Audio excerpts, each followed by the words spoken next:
In February 1987, Tallahassee police made a routine call that turned into one of the most disturbing and most covered up stories in FBI history. 6 disheveled children were found in a park, accompanied by 2 strange men in suits. The kids were filthy, hungry, and didn't even seem to know what electricity was.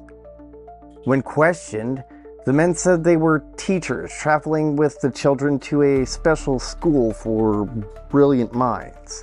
But that was just the beginning. What police would soon uncover led straight into the shadows of Washington, D.C., and into a group known only as the Finders.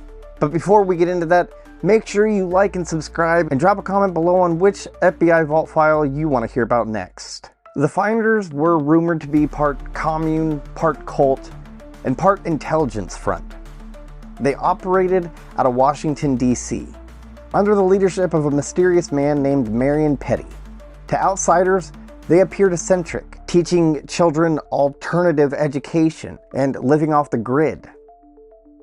But after that day in Florida, the group's activities were suddenly tied to possible child trafficking, ritual abuse, and even CIA operations. And the most chilling part, when local police tried to investigate, the federal government stepped in and shut the whole thing down.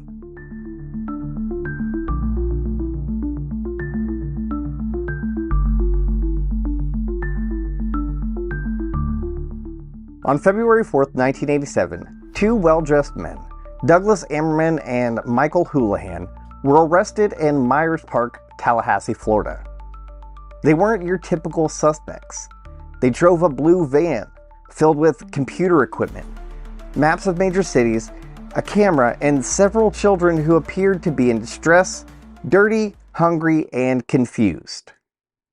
When the police asked the children about their parents, they said strange things like, "We're being taken to a smart school," and "We will live with the Finders."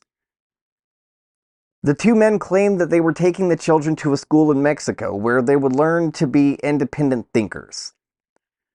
But when police contacted the DC Metro Police Department, they discovered something far darker. At a warehouse connected to the Finders, officers found photographs of children, some nude, along with cryptic documents, files labeled Pentagon break-in and explosives, and a room described as being used for ritualistic purposes. There were also telex messages suggesting international trade, travel, and what investigators initially believed could be child trafficking. But the investigation was immediately handed over to the FBI, and within days, the entire narrative had changed. Documents were classified, the evidence seized in Washington mysteriously disappeared, and agents who spoke publicly were told the case was now a matter of national security. The 2 men released without charges. The children returned to the Finders community. And just like that, what began as a routine police call turned into a ghost story wrapped in federal silence.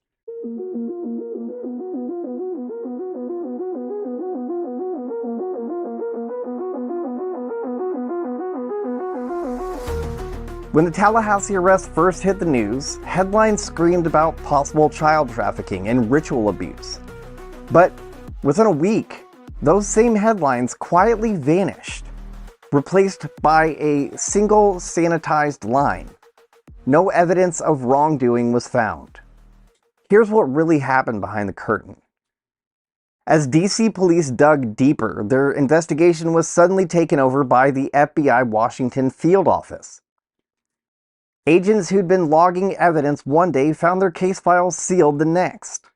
And in a memo dated just weeks later, the Justice Department officially declared the Finders an intelligence operation.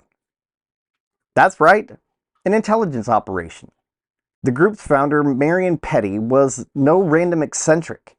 He had long-standing ties to military and intelligence personnel. His son worked for the CIA.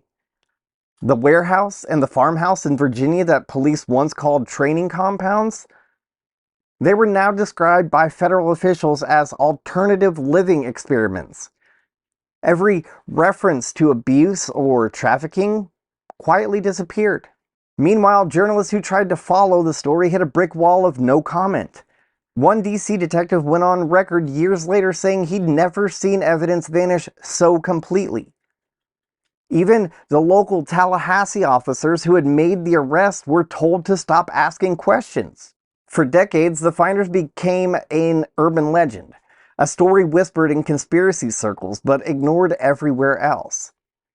That is until 2019, when the FBI vault declassified more than 600 pages of documents confirming that the group did exist, and that federal authorities had in fact intervened to shut down the investigation.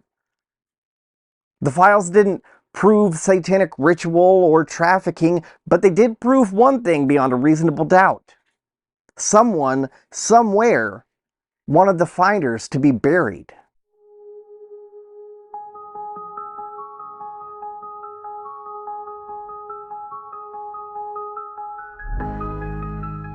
After the case was sealed, the finders quietly faded from public view. No one was ever charged. The children were placed in protective custody and, according to reports, later reunited with their mothers. The group's leader, Marion Petty, lived out the rest of his life in relative peace, still referring to himself as the Teacher of Freedom, until his death in 2004. But the story refused to die. When the FBI declassified the files a decade later, it reignited one haunting question. How does a police investigation into possible child exploitation suddenly become a federal intelligence matter? The vault files revealed not just pages of reports, but blacked out names, missing attachments, and redacted memos. Enough to prove that the case existed, but not enough to explain why it was buried. And here's where the legacy of the finders takes a darker turn. Their methods, communal living, psychological conditioning, coded communications, mirror tactics used in Cold War-era intelligence programs like MKUltra and Operation Chaos. Coincidence? Maybe.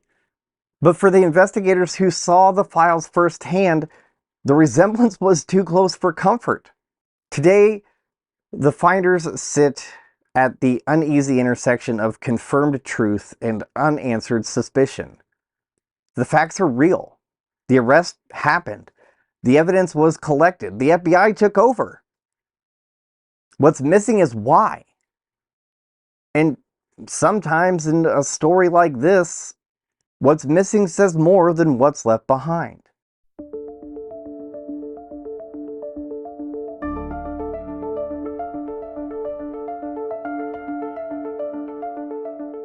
What makes the finders so terrifying isn't the imagery, it's the silence.